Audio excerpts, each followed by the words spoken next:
Next up, we're going to talk a little bit about TV, right? Television. And in particular, what we're going to talk about is capturing the 2024 auto customer streaming TV in a linear world. And to help me do that and introduce that conversation, I'd like to welcome up Brad Settler. Brad, are you ready?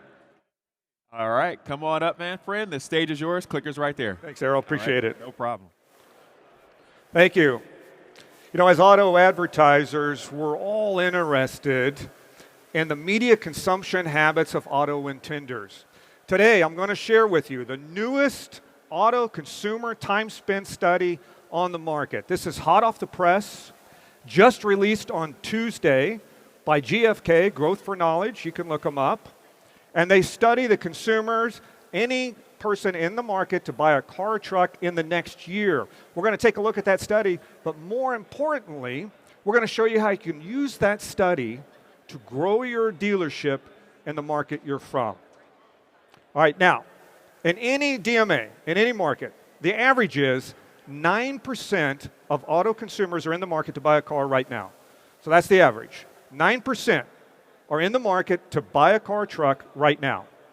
That means 90% of your market is not in the market to buy a car or truck. So we have two options as advertisers. The first option, we can talk to the 9%. Now we need to do that. The question is, how much time and energy do I focus on that 9%? If I spend all my time talking to the 9%, I'm one of many. I'm following leads that a lot of other dealerships are following. I'm talking to a consumer that is not there for me. They're already in the market to buy a car or truck. They've already made up their mind that I'm going to purchase a car or truck. Now it's just a matter of who do I buy from? And it's all about pricing at that point. Or I can talk to the 90%. If I talk to the 90%, I have an opportunity to talk to the people who haven't made up their mind to buy a car or truck. They're not in the market right now, but they're going to be. And here's what we know about that 90%. They're more important to my dealership than the 9%. Why is that? The 9% that are in the market right now, I can talk to them. I'm one of many dealers that are talking to them, but I'm going to close that lead at a lower ratio and for less profit margin than the person that sits in the 90%. When I'm talking to the people in the 90% and I'm bringing them through the top of the funnel all the way down to the bottom, that's my consumer. That's my lead. I become one of one, not one of many. They're with me from the beginning. They may not be in the market to buy a car or truck now, but they're listening to me. They hear you. They hear your advertising. You're in their living room. You're in their bedroom, their kitchen. You're in their conversation. And when it comes time to buy a car or truck, they're going to give you a shot. And that 90%, when they get to the bottom of the funnel and they become one of the 9%, you're going to close that lead at a higher ratio and for more money than the lead that you're talking to for just the 9%. All right, now how do we do that? Well, we use research. We talked about the media comparison study. It's out. Again, it was just released on Tuesday. It's a big study. There's a lot of slides in it. I'm going to share with you the highlights. If you'd like the full study, just reach out to me, brad@tvb.org, and I'm glad to share the slides with you.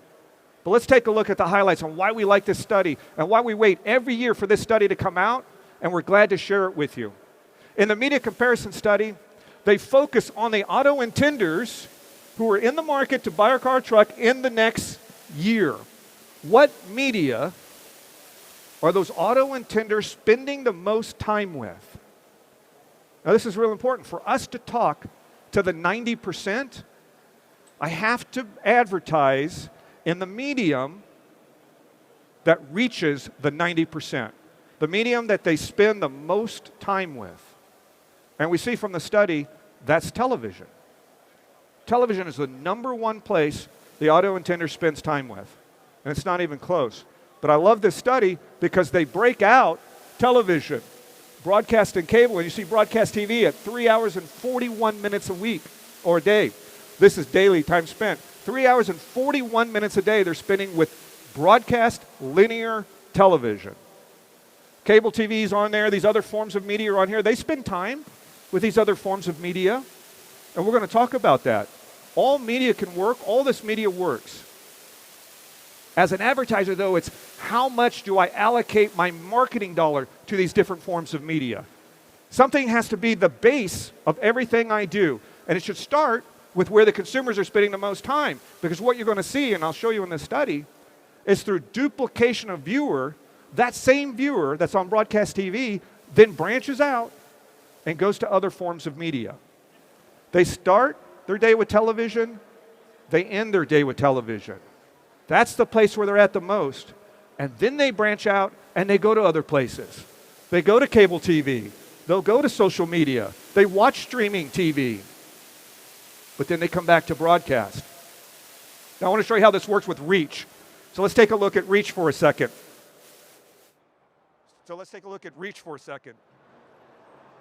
Nope, this is not, there we go.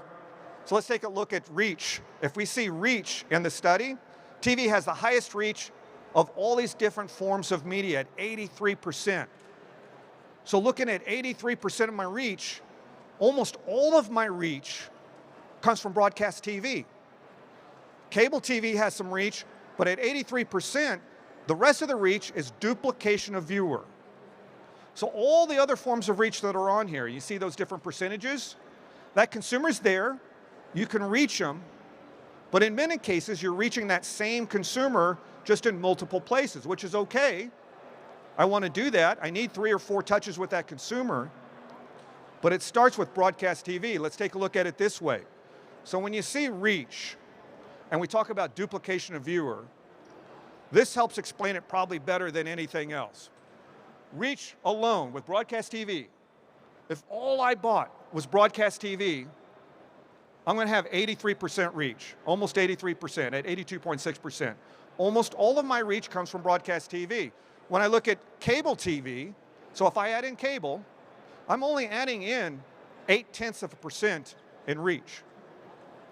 So again, almost all of my reach comes from broadcast TV because it's the same viewer that watches broadcast, then they branch off, they'll go to cable TV, they're going to watch ESPN Monday Night Football, they'll watch their favorite show on Discovery or National Geographic or whatever, but then they're back. Early morning news, early news, late news, Sunday Night Football, their favorite primetime shows.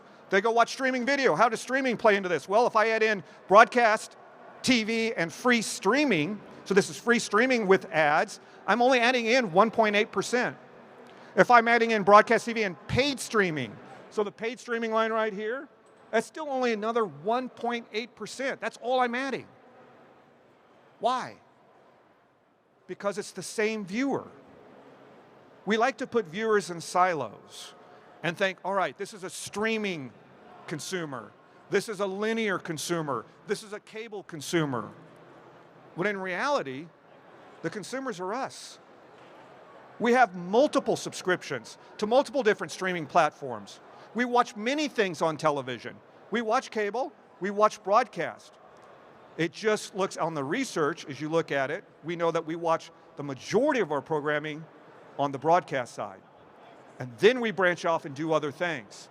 So when we're looking at making our buy work and talking to the 90%, we want to focus on the 90% on where they're at for the most of the time that they spend, which is, again, broadcast TV. Now, we get this question a lot, and I like to use this slide every year when we come out here, because the question we receive from advertisers is, okay, how do I reach the auto consumer who's watching streaming programs where there are no ads? There's a lot of streaming out there, and I'm going to break down streaming for you in a second. But there's a lot of streaming that you can watch ad-free, whether it's through a platform that you've paid extra to not receive ads, or it's a platform where there are no ads served. If you look at the brown column right here, total paid streaming programs on any device, we're looking at auto intenders reached yesterday. 57% of auto intenders watched a streaming platform or program where no ads could reach them. Again, we talk about putting consumers in silos. As advertisers, we do that a lot. We say, all right, this consumer watches just streaming programs with no ads, so there's no way to reach them. That's not true, and we see that in the research. How do I reach that consumer? We reach them through broadcast TV. 88%, so we can reach 88% of the auto intenders, of the 57%, 88% of them can be reached just by using broadcast TV. My broadcast TV ad reaches 88% of the consumers watching streaming programs with no ads. Think about how you use your day. Back to that duplication of viewer. You're watching early morning news, you go to work, your social media, email, things throughout the day. When you come home, it's early news, you're watching news again, and then maybe you're going to turn on your favorite streaming program, something you're binge watching, or maybe you have a movie you want to watch on Netflix or Hulu. There you're watching a show that you're not receiving any ads on, but then you come back to broadcast TV to end your day. Late news, late night, maybe it's Sunday Night Football, whatever it is. I'm capturing that same consumer through my broadcast TV buy. We see that in the duplication through reach. We see it here in the study that looks at how we reach consumers who are watching programs with no ads. All right, so let's take a closer look at streaming. This chart comes out every year. Nielsen puts it out. It's called the Gauge Report. I see head nodding. Many of you are familiar with it. What gets the headline when the Gauge Report comes out? What gets the headline when the Gauge Report comes out is that number, 40% of streaming. That's what's in the headline of anything in press, or you're working with an agency, or anybody you're talking about in advertising. They go, oh man, look at this. This is from November 2023, so this is the latest number. They say 40% now of all consumers are watching programming through streaming. There's only 57.8% of viewing done through linear TV. What this chart doesn't tell you is that 39.9%, that's all streaming. So we're including in that number a lot of streaming where consumers watching a program with no advertising. So we have to back that number out. If a consumer is watching a streaming show with no advertising, that number shouldn't be included in this chart because we're only interested in the consumer that we can reach through advertising. So if we take a look at it, this is the number, 70% of Netflix, Disney Plus, and Max subscribers are watching programming with no advertising. That's this green bar. So if you look at this green bar, this is advertising free. And even where you have advertising, like Hulu and Peacock, Paramount, there's still a large majority or a large number of their subscribers watching programming with no ads. So to look at a real number, what we do is we take away the programming where consumers are receiving no ads, and this is what you're left with. So the number is this. 76.5% now is linear TV. We're now looking at just ad-supported platforms where a consumer can receive an ad. And the number now goes down on streaming to about 23.5%. So instead of the 40%, it's 23.5%. Duplication of viewer. Where's the consumer spending time? How do I speak to the consumer? And it's not that we're not in streaming TV or these other different forms of media, it's understanding what allocation to be there. We represent broadcast TV. I think you in the audience know that. You see where we're from. Broadcast TV, every single broadcast company is a media company. What do they also own? Streaming television, Paramount, Peacock, whatever it is. We're in that business too. But our job as marketers to help you as a consultant is to let you know in the products we sell that as well. How you can use it effectively. What's the most effective way to use it? And the most effective way to use it is understand how the consumer is using that media and how they're branching off from the main form of media, broadcast TV. So my main buy remains broadcast, and then I allocate in smaller amounts money to the other forms of media because I'm hitting that same consumer again. It's important to know that because what we deal with all the time, and maybe you've run across this, and I know there's some agencies here too. What happens when an advertiser buys just streaming, thinking it's going to work like their linear broadcast TV buy? and it doesn't work the same way. What's the first thing we hear from them? Television doesn't work. They say, I bought television.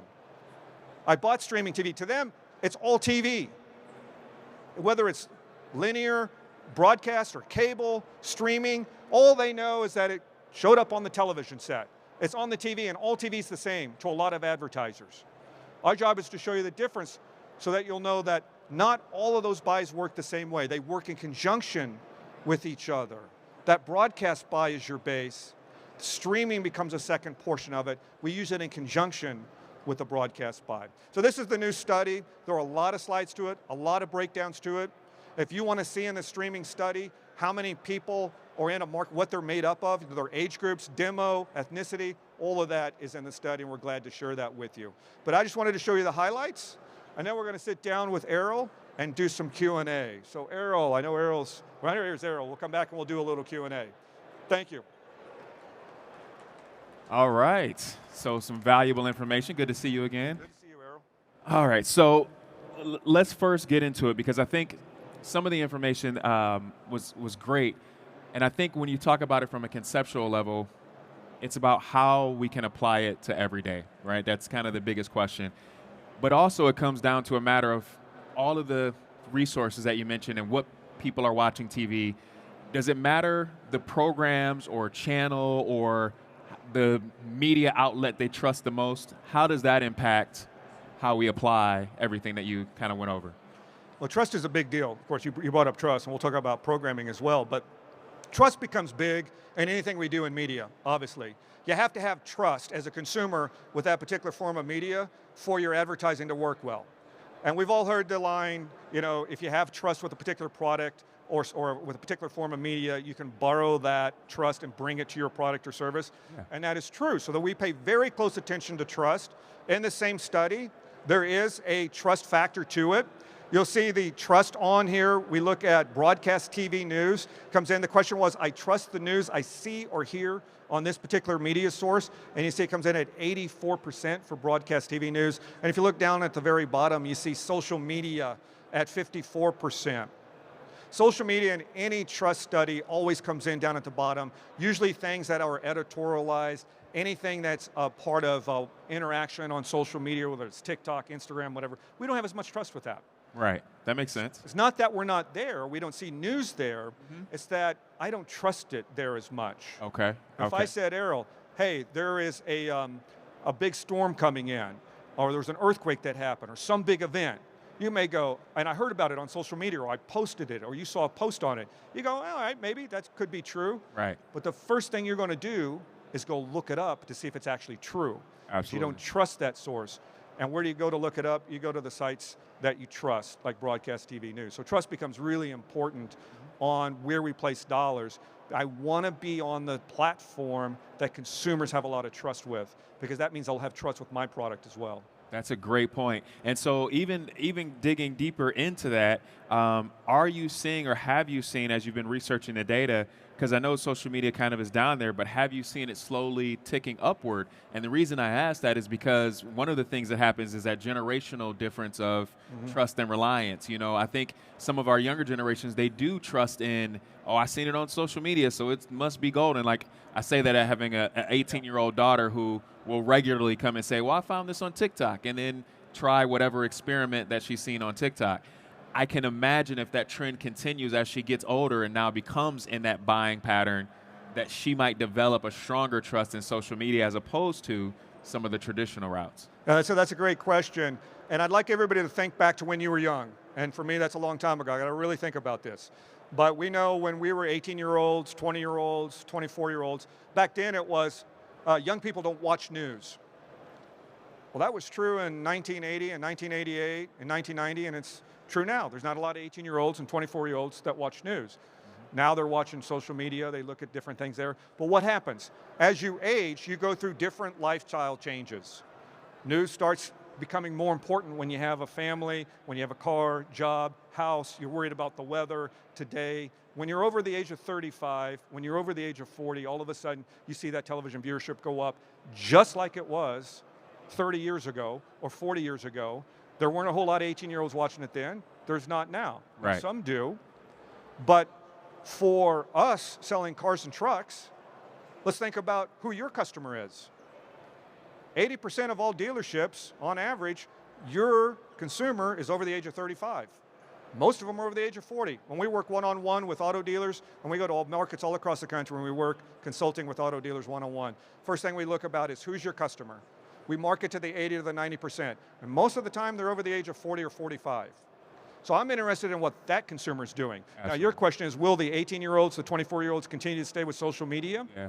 As they get older, their lifestyle changes, just like it did when we were younger. Right. And they tend to incorporate more of what they want to see, which is what things have become more important. They're going to have the early morning news on in the morning. They're going to have late news on at night. I got to know, what's the weather like? What's going on in my local place? And you see that television viewership jump with them as much. So that's that social media trust number, to get back to your question, in study after study. This study comes out every single year, and we see it hold pretty steady, but not just in this study. Almost any trust study you see, the ones that I have seen, all of them, that social media is always down at the very, very bottom. It's good to know. It's just a place we don't have a lot of trust with. Right, and that makes a ton of sense. And as you said, as you mature, your preferences start to change as well with that maturation. So now what about, because of course, as you talked about, right, in selling the cars and trucks that we need to move forward, I want to be able to have a tangible way to track and see how my investment is going, right? And if I'm buying a bundle of leads, as an example, I can kind of track that to an extent. How am I able to track and knowing that my dollar spend is going in the right direction? So all of us that are in auto advertising and you work with a dealer or you are a dealer, you know that if I'm in lead generation or any type of digital media, I can track that person who came through a digital lead, from the digital lead, straight to something that I convert. Either they came to my showroom floor or they went to my website and I see that number. Yes. Television's a lot harder. It's a little bit more of an intangible because it's a little bit harder to see the path, the journey that consumer takes.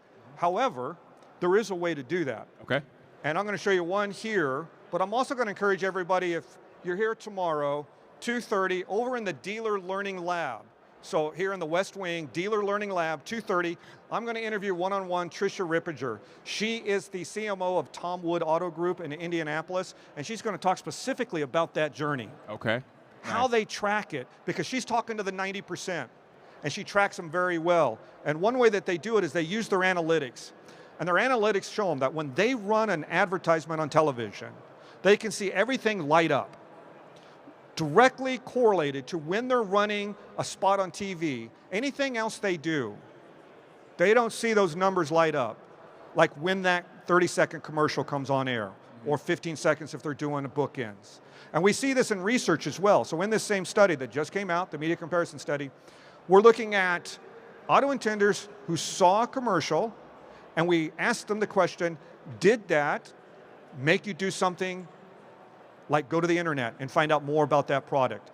And 72% said, what I saw on television, that television commercial drove me to the internet.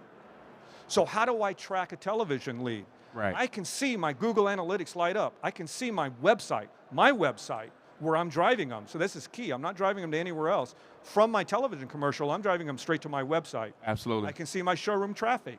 There's a lot of different analytics that show when my television campaign is running, how everything lights up. And that's how we ask them to look at it. But it's great to hear from me, hear from a dealer who does this and practices it. Tomorrow at 2:30, Tricia will be explaining all about how she tracks the television viewer. Yes, that makes sense. And so I think the nice thing about that is, like you said, being able to say like, oh, I ran this particular ad at 7 p.m. and by 7:05 or 7:30 or whatever the case might be, I'm having this impact and these insights into my website and knowing, okay, that was a successful ad that I put in at that time.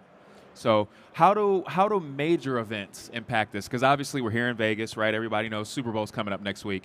How do major events impact my marketing strategy or where I spend those dollars and when I spend those dollars? Yeah, those are tentpole events, and they absolutely impact your advertising, but they're in addition to what you do. We're a 365 business for the most part. Most auto dealers are. 365, you have to have your advertising working because you need advertisers in all the time. So you have a base. But what do you do when big events happen? Right. You add to your base. So when the Super Bowl happens, we have something called the Super Bowl here next week. Now, it helps if you have Taylor Swift at your Super Bowl, sure. Yeah. I read where the average ticket here, ticket price has gone up to $10,000, the most expensive Super Bowl ticket ever. So if anybody has any extra tickets and you want to give them away, I'm sure that I would love to go. We would take them. We'll help them out. But absolutely. But it's your chance. So we're talking about to the 90%. I want to talk to the 90%. Where else can I talk to that many people that we know are glued to one particular type of media? Yeah, there's a streaming component to the Super Bowl. Yes, you can listen to it on radio. But where's 100 million people going to be? Right. 100 million people are going to be watching it on linear television. Yeah. And your market, wherever market you're in, the highest rated program will be the Super Bowl. Right. And if I'm there and I use it effectively, I use it in conjunction with my base buy, and it helps everything else I do work better. It helps my weekly advertising work better. It helps me capture people that I wouldn't normally capture. And now they know who I am. The Olympics, whatever big event that comes up, Right. add that in. The key to that is, and this is really key as we work with advertisers, is don't wait for the big event. Yeah. Don't do nothing all year long, but go after lead generation. And chase try to that. jump in the pond. Exactly, and then go, hey, I'm going to run a spot in the Super Bowl, and that's going to be my TV advertising. It won't work for you the same way as if you're on TV all the time. If you're there and add to it, you'll find a much more effective buy. I think that's great. You basically said, I think what's the ideal strategy is that you do a lot of the little steps, and then when it comes time to take that big step, you've already prepared for it properly because you've been taking those little steps throughout the year, and like you said, have a strategy in place, and now, like you said, you're kind of almost doubling down, since we're in Vegas, I'll say doubling down on your strategy and kind of investing more at the right time, which will yield that proper return that you're looking for. Yeah, it's blocking and tackling. Football's coming up, so we're going to use a lot of football analogies. I was a football guy at one time, and I can tell you that the focus was blocking and tackling. Do the little things. If you do all the little things, the two teams that are playing in the Super Bowl here did all the little things right to get there. You do the same thing in advertising. Advertising is blocking and tackling. If you do it right, and you pay attention to the detail, and you have a sound strategy, you're talking to the consumers where they spend the most time. I'm talking to them in the shows that they watch, where my consumer, the 80% of my customer, the 45 plus, the 40 plus, where they're at, if I do all that right, then when I'm adding in the other forms of media, when I add in streaming TV, when I send out something on, via direct mail or whatever other form of media I'm using, my billboard, all those other forms of media tie in to that base buy that I'm doing. My blocking and tackling is sound, Yes. and I'm going to have a good year. Trisha's going to talk about that tomorrow. Absolutely. How important it is to have all your fundamentals sound. That's great. Well, Brad, tell them one more time before we wrap up and get out of here. Tell them one more time where they can find you at tomorrow and where they're going to get more information from a dealer perspective about what we just talked about. Thanks, Errol. So tomorrow I will be at 2:30, West Hall, Dealer Learning Lab. 2:30 tomorrow, Dealer Learning Lab. Hope to see everybody there. We're going to have open Q&A with Trisha as well. So we'll talk to her one-on-one, and there'll be plenty of time for questions from you. Ask Trisha. She'll tell you. There you go. Well, thank you again. It's always a pleasure, and hopefully I'll see you again next year. You got it. All right. Thanks. Bye.